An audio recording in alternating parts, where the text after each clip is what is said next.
안녕하세요. 네이버 지식인 공무원 일이 삶의 시인입니다. 공무원 시험 쓴소리 라디오, 연일 계속 쓴소리 라디오가 나가죠. 많이 뽑든 적게 뽑든 합격자는 분명 있다.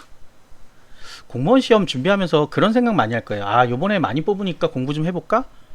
하다가 이상해, 인원이 많지 않어, 뭔가 이상해, 대박이라고 했는데 분명 왜 이러지? 작년 말쯤 아마 그런 기사가 났던 것 같아요. 덕분에 제 유튜브도 굉장히 인기를 끌었었는데, 사상 최대 인원을 뽑게 된다 해서 6만 명. 그러니까 공시생들이 10만 명, 20만 명 정도 되면 6만 명. 어느 정도 가능성이 있네 하고 많이 뛰어드셨어요. 그런데 국가직 인원을 보니까 구급 공무원 몇 명이요? 5천 명. 그것도 작년보다 조금 줄었어요. 지방직 한 3만 명. 6만 명이라고 했는데 나머지는 어디 갔지 도대체? 그나마 지방직이 조금 많이 뽑아준 겁니다, 사실은. 근데 뽑아준 게 아니라 실질적으로 이 공무원 시험에서 인원을 어떻게 책정하느냐, 증언을 할 거냐, 증언이란 건 없어요, 사실상. 우리가 얘기하는 일반적인 공무원은 증언이란 게 없습니다. 어떤 게 증언이 됐냐? 그럼 거꾸로 경찰, 소방, 그 다음에 군인. 요새 부사관 많이 뽑습니다. 군인 쪽. 그 다음에 군무원. 왜 그런 것 같아요? 인력이 일단 군인 다 모든 건 하나예요. 뭘까요? 군인 숫자, 의무병. 군대 가는 인원이 줄어들었어요. 굉장히 많이. 인구가 줄어들어서. 그렇기 때문에 대체 복무가 이제 안 되는 거예요. 거기서 의경이 폐지되고, 소방 쪽도 폐지됩니다. 소방도 의무 소방이라고 있었어요. 그것도 폐지. 그 다음에 예전에는 인원이 많으니까 군대 내에서 모든 일을 다 군인들이 했어요. 저도 이제 작전병이었거든요. 저는 대대 작전병. 제가 별의별 거 다 해봤습니다. 근데 이제 그 PX병도 있었어요. PX에서 물건 파시는 분도 있었어요. 그 정도로 모든 일을 다 군인들이 했어요.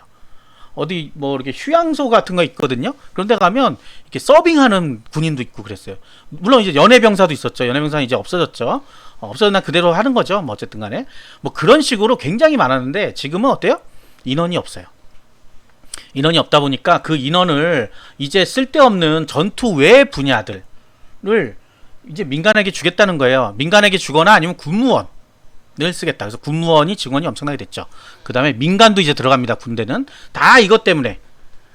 그 다음에 이제 현역병이 없으니까 부사관들을 자꾸 더 쓰는 거예요. 그래서 지금 아시는 분은 아시겠지만 저녁 때쯤 되면 무슨 부사관이라고 하죠? 갑자기 생각이 안 나네. 제가 군대 쪽이 아니라서 전문 하사관 뭐 이런 게 제도가 있어요. 뭐 6개월 정도 더 하고 뭐 이런 게 이제 그렇게 많이 돌리고 있습니다. 그러니까 내가 군대 체질이면 조금 더 있어 보던가 아니면 말뚝 받던가 해보자, 이런 현실이죠. 저희 때도 있긴 있었는데, 저는 이제 되게 오래전에 군대 갔다 와서 그때는 이렇게 간부급으로 뽑아주는 건 있었어요. 물론 이제 2등병 때 부사관 학교 갔다 오면 그냥 됐어요. 그래서 요즘은 제가 부사관 시험을 본다 그러면 이해가 안 돼요. 예전에는 그냥 들어가면 할 사람 그래서 손들면 갔어요. 근데 다 안 가요. 빨리 제대하고 사회 나가고 싶으니까. 자, 그런 인원들 때문에 공무원 증원이 일어났다고 하는 거고, 6만 명 최대 막 이렇게 나오는 거예요.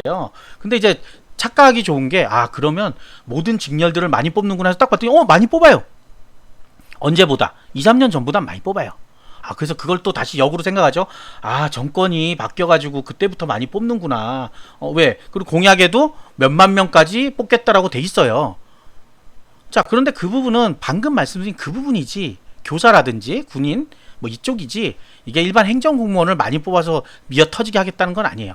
근데 일반 행정직에서도 뽑는 인원들이 있습니다. 행정직은 아니고 이제 사회복지 같은 경우는 계속해서 증언을 해요. 근데 이제 보시면 알겠지만 사회복지가 뭐가 많이 늘었지 하시는 분 있을 거예요. 근데 늘은 거예요, 그게. 왜냐하면 전국 단위로 그걸 모아보잖아요. 그러면 뭐 몇백에서 몇천 명까지 는 거예요. 전국이 다 있잖아요, 지자체가.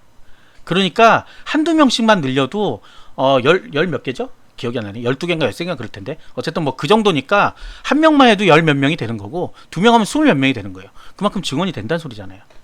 사회복지는 증원하고 있습니다. 간호 쪽하고 그쪽 둘은 조금씩 많이 뽑고 있어요. 근데 그것도 한계가 있는 거예요. 한계가 정해진 인원수가 있기 때문에 더 이상 계속해서 많이 뽑을 수는 없습니다. 그 다음에 우리 일반 행정은 왜 이렇게 많아졌죠? 여러분들이 아시는 분은 아시겠지만 베이비붐 세대라는 데가 있어요. 60 68년인가요? 뭐 그때부터 해가지고 몇 년간 굉장히 많은 인구가 폭발했어요. 그때 구호도 아시잖아요. 우리 한국사 공부하신 분들 알죠? 뭐죠? 둘만 낳아 잘 기르자 하다가 하나만 있어도 된다 뭐 이런 거잖아요. 뭐 거짓골을 못 면한다 이런 것도 있고, 이거 시험에도 예전에 나오고 그랬어요.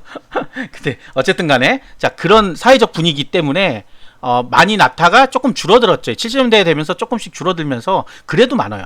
저도 이제 기본적으로 형제들이 있으니까 지금은 거의 한 명, 두 명 이거밖에 안 되잖아요. 자, 그때 들어오신 분들이 많습니다. 인구가 폭발적으로 늘었기 때문에 공무원이 많이 늘어났죠. 많이 는 사람들이 이제 정년이 왔죠. 정년이 왔으니까 다 같이 퇴직을 하죠. 퇴직이 우수수 나갑니다.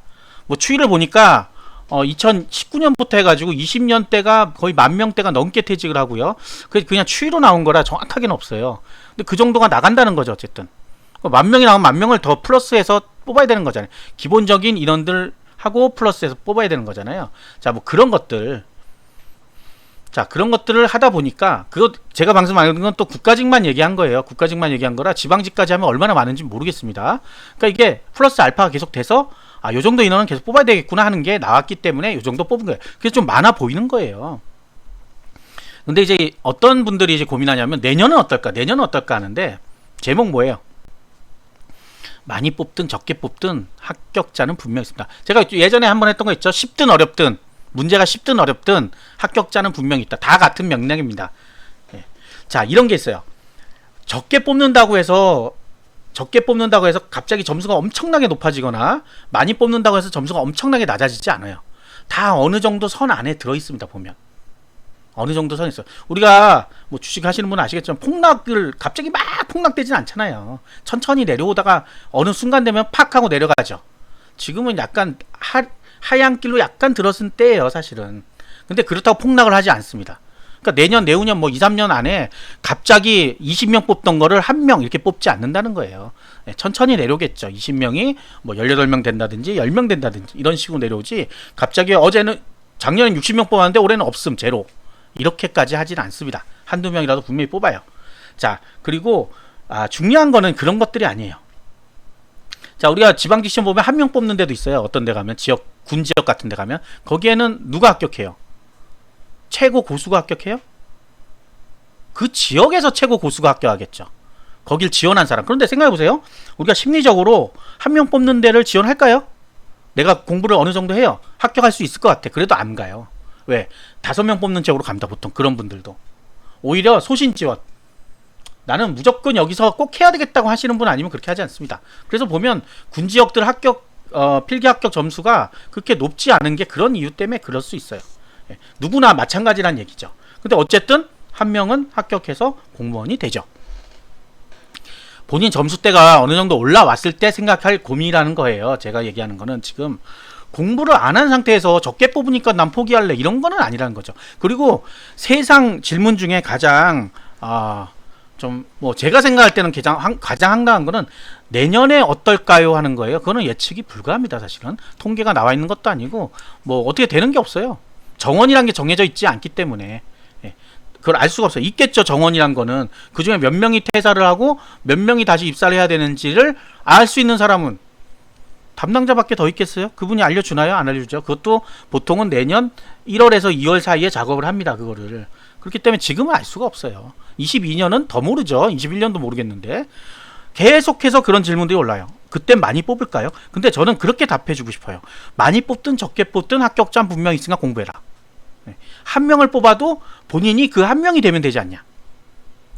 왜 자꾸 많이 뽑을 때 꼴찌로 들어가고 싶어 하냐, 이런 거예요. 그렇다고 많이 뽑는다고 본인은 공부 안 할 텐데 또 많이 뽑는다고 또 탈락하는 거죠. 될 사람은 된다 그러죠. 네, 될 사람은 된다 그러죠. 자, 그런 거를 구애받지 않고 1명을 뽑더라도 지원해서 합격하는 거예요. 네, 그래야지 합격할 수 있다는 겁니다.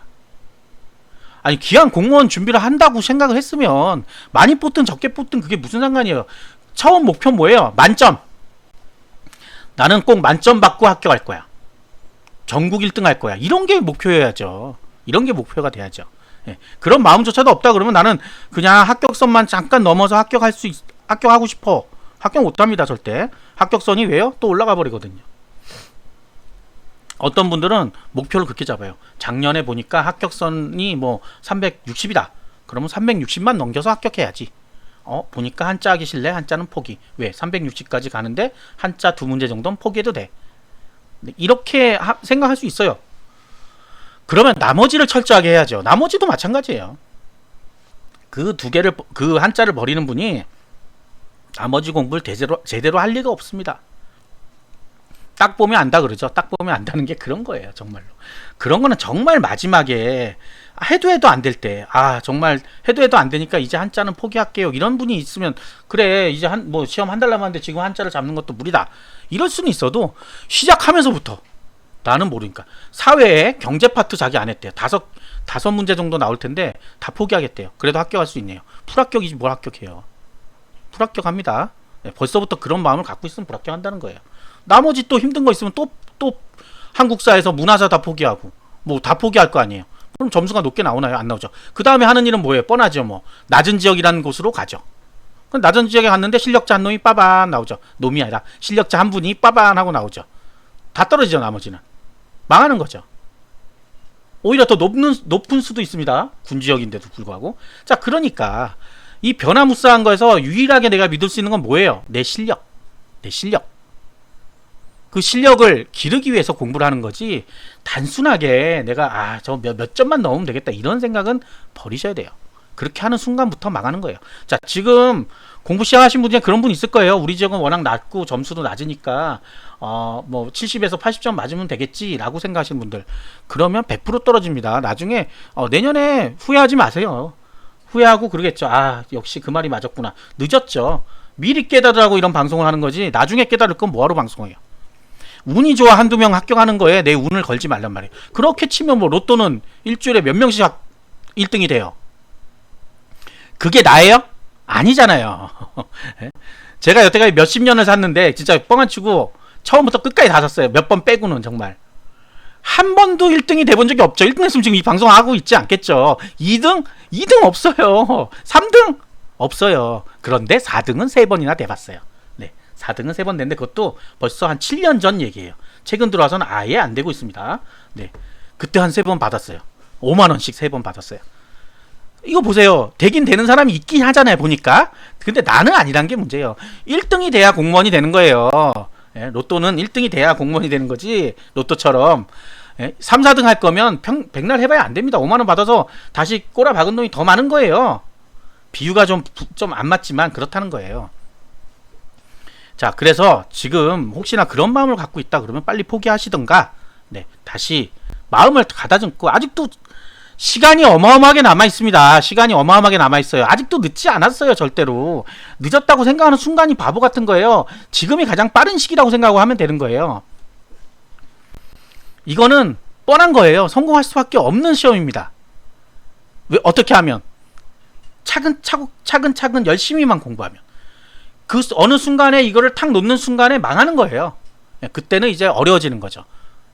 지금 시작하셨다면 가장 빠를 때라고 생각하시고, 아직도 시간이 많다, 열심히 하면 충분하다 라고 생각하셔서 하시면 100% 합격하실 수 있습니다. 자, 구독과 좋아요 부탁드리겠습니다. 감사합니다.